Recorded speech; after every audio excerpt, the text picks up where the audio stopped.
Раз трещина, и вон еще вверху трещина.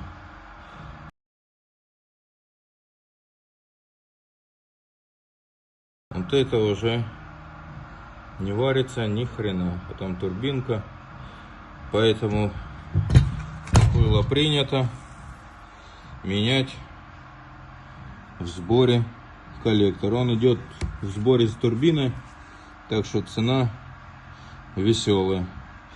Но взяли чугунный. Вот. А взяли мы вот такую вот красоту. Чугунную практически. Здесь уже трескаться ничего не будет.